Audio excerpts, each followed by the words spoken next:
ఇక్కడ ప్రశ్నల్లో ప్రశ్న కొన్ని కామెంట్స్ రూపంలో చెప్తున్న దాంట్లో భాగంగా హిందూయిజం మీద ఒక కామెంట్ చేసి నేను నా సబ్జెక్ట్లోకి ఒక ఆర్డర్లో వెళ్తాను.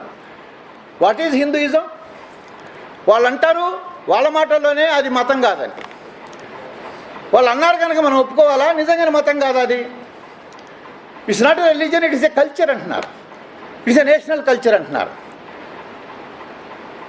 అయితే హిందూయిజం అనేటటువంటిది నేను మిగతా యాంగిల్స్ అందరూ చర్చించారు, కానీ ఒక యాంగిల్ నేను చర్చించాలనుకుంటున్న విషయం ఏంటంటే హిందూయిజం అనేది హిందూ కుష పర్వతాల దగ్గర నుంచి ఉన్నది, అప్పుడు ఎందుకు ఉందో ఆలోచించాలని చెప్పి పెద్దలు మాట్లాడారు.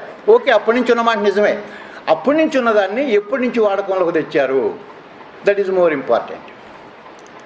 ఎందుకు తెచ్చారు, it is also again an important aspect. Hindu అనే పదం ఉనికిలో లేదని కాదు గొడవ. ఇప్పుడు బ్రాహ్మణ సాహిత్యంలో హిందూ అనే పదం వాళ్ళ టెక్స్ట్లో ఎక్కడ లేదు, నిజమే.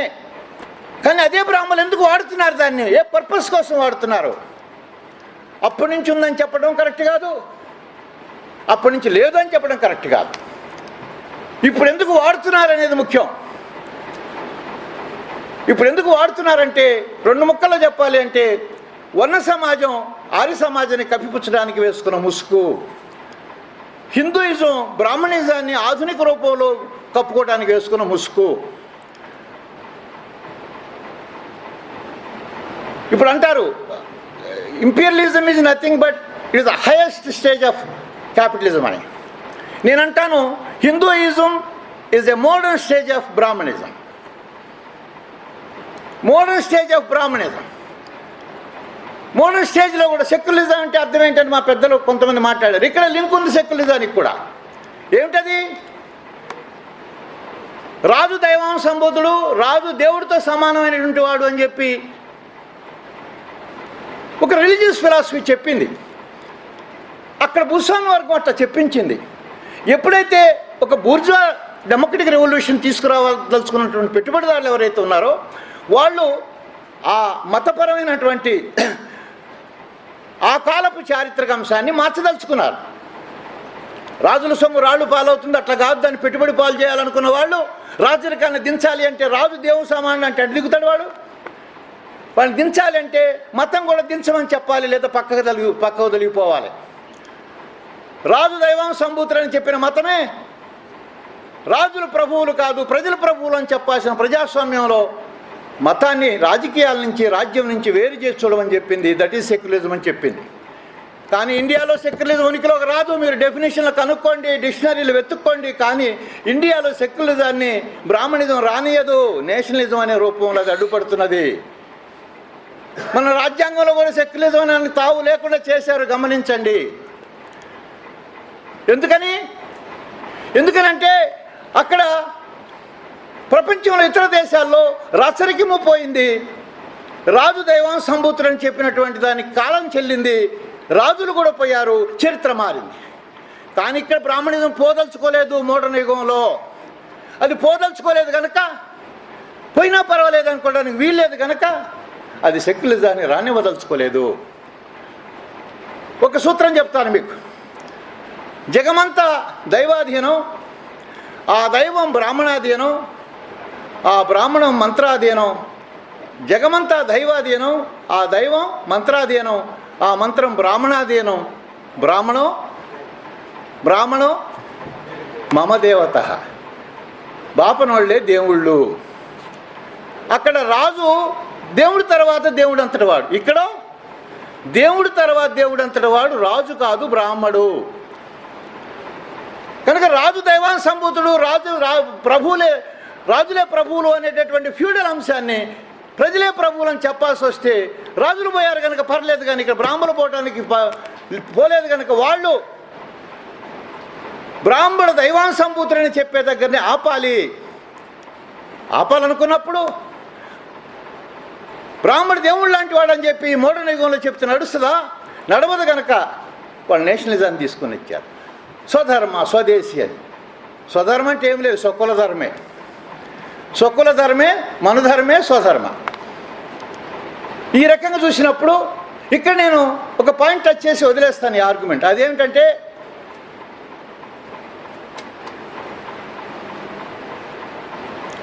ఆర్యులు ఎప్పుడైతే ఈ దేశం వచ్చి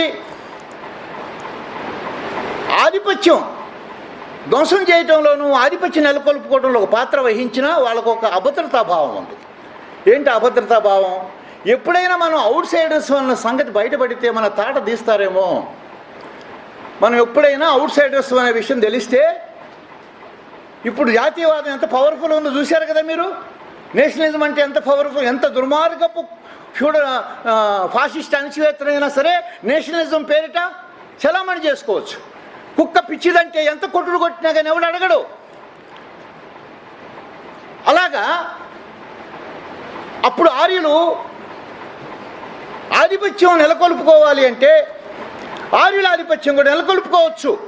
ఎస్, కానీ వాళ్ళు ఆర్యులుగా ఆర్య సమాజాన్ని ఏర్పాటు చేయలేదు, వర్ణ సమాజాన్ని ఏర్పాటు చేశారు.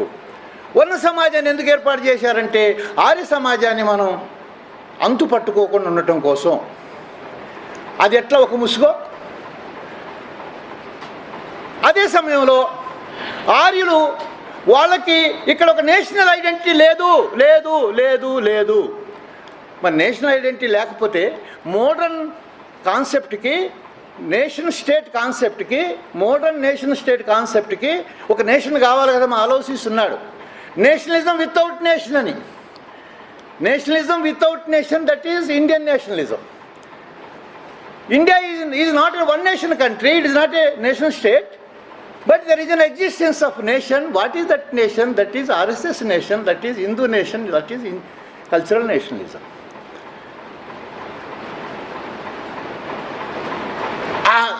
ఇండియన్ కల్చరల్ నేషనలిజం పేరేమిటి? హిందూ నేషనలిజం. హిందూ నేషనలిజం అంటే ఏమిటి? సింధు నేషనలిజమే. ఏం గందరగోళం అక్కర్లేదు. సింధు పలకటం కుదరకే కదా హిందూ అన్నది. ఏం మర్మం లేదు మిత్రులారా, మర్మం ఏమీ లేదు. వాళ్ళు సింధు నాగరికతనే పలకలేక హిందూ అన్నారు, హిందూనే వాళ్ళు ఖాయం చేసుకున్నారు. కాదు సింధు అంటారా? సింధు అని కూడా అంటారు ఇప్పుడు వాళ్ళు. It is a Sindhu cultural nationalism అని కూడా అంటారు.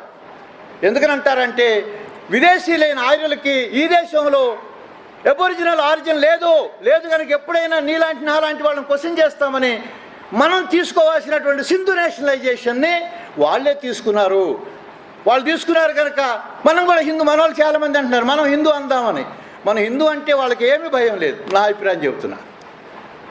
నువ్వు సిద్ధి సాయి అన్నావు అనుకో, సిద్ధి సాయి బాబా అన్నావు అనుకో, సాయి రామ్ అంటాడు అంతే. రామ్ అనగానే కథ నీ బతుకు.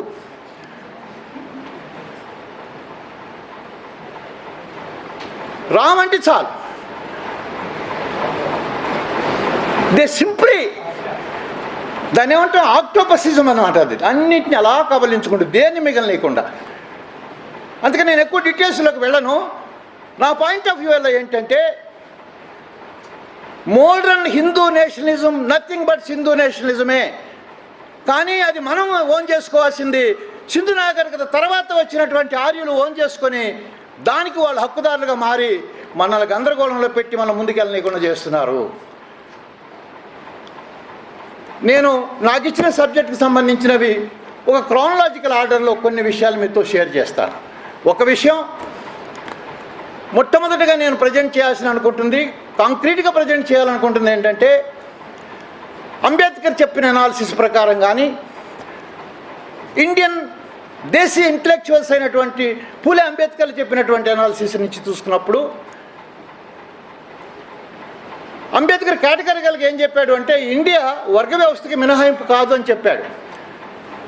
ఇది ఆయన ఫస్ట్ కొలంబియా యూనివర్సిటీలో ప్రజెంట్ చేసిన పేపర్లోనే ఉందన్నమాట. అట్లా అనుకున్నప్పుడు ఆయన ఇండియన్ హిస్టరీని ఎట్లా రివ్యూ చేశాడు అనేది చూడాలి. ఇక్కడ నేను దాని ముందు వెళ్ళబోయేటప్పుడు ఏమనుకున్నానంటే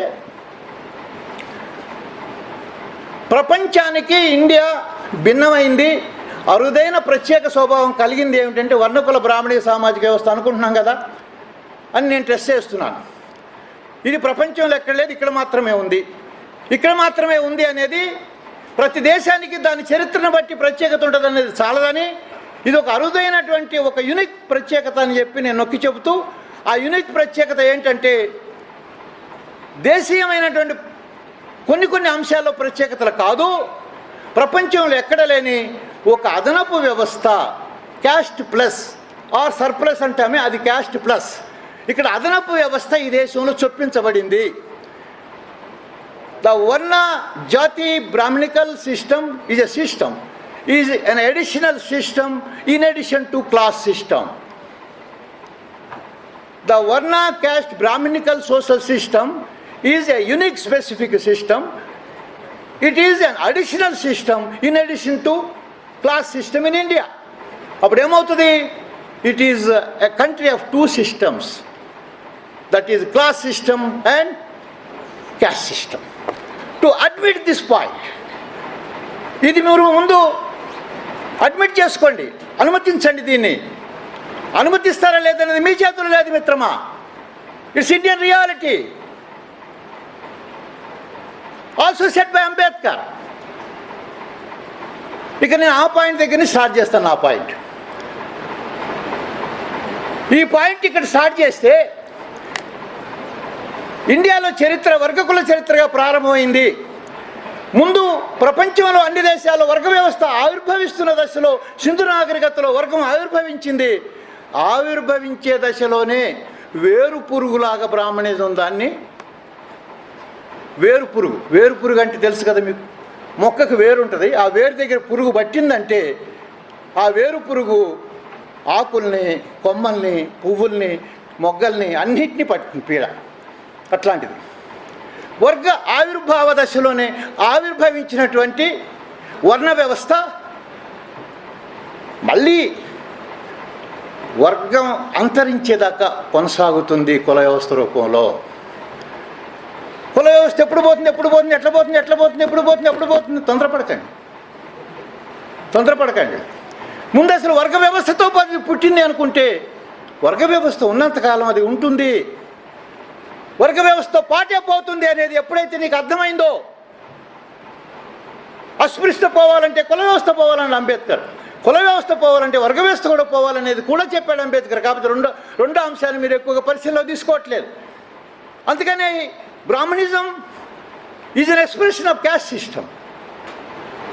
enemy capitalism and brahminism are caste and class enemies.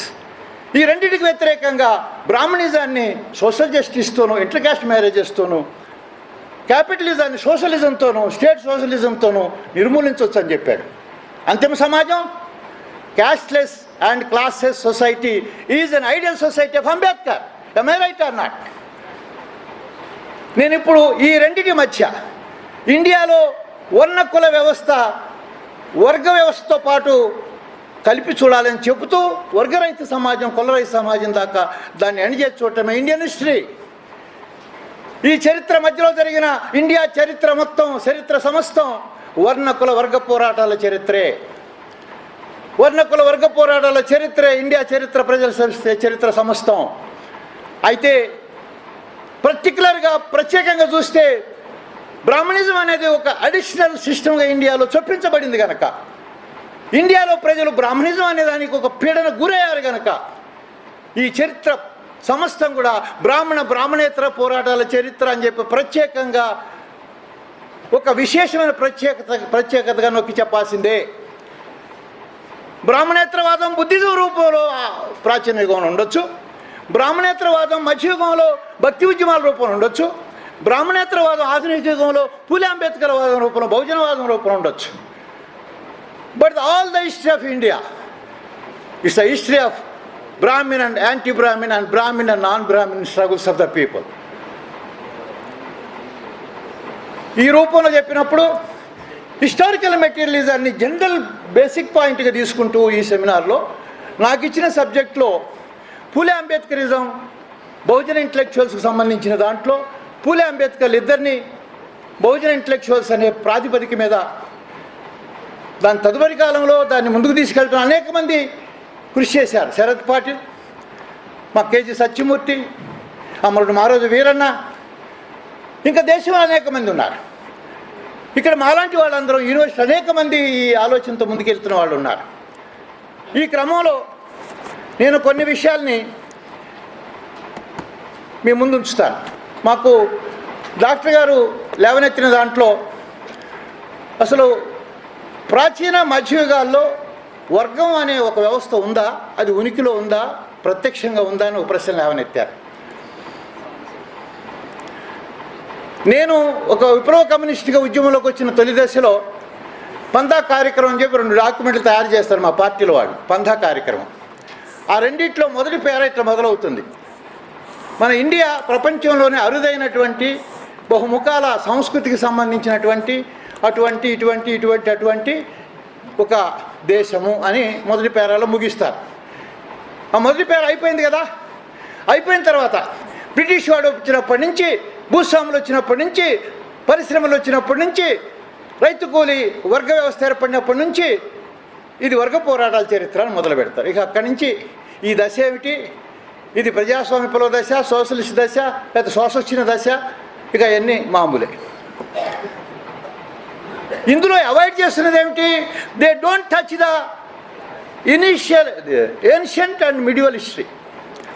Modern history ఆ బ్రిటిష్ వాడు వచ్చి మా ఇండియన్ మార్క్సిస్టులను ఎత్తిన ఒక కడివెడు పాలు పోసిపోయాడు, ఇంకా పాలు దిగలే. ఆ బ్రిటిష్ వాడు వచ్చింది కూడా the class emerged from out side and from above. బయట నుంచి పైనుంచి చొప్పించబడింది. మార్స్ అంటాడు బ్రిటిష్ వాడు వచ్చి వాడు సామ్రాజ్యవాదం అనే సుత్తితో ఈ పాషాణ బండని బద్దలు కొట్టుండకపోతే ఇక్కడ ఒక మార్కెట్ వ్యవస్థ, ఇక్కడ ఒక స్వయంపోష గ్రామీణ ఆర్థిక వ్యవస్థ బద్దలై ఒక వర్గ వ్యవస్థ లాంటి వర్గ వ్యవస్థ ఆవిర్భవించడం కష్టమయ్యేది అని చెప్తాడు. ఇదే ఈ దేశంలో విప్లవాత్మకమైన చారిత్రక పరిణామం అని కూడా చెప్తాడు.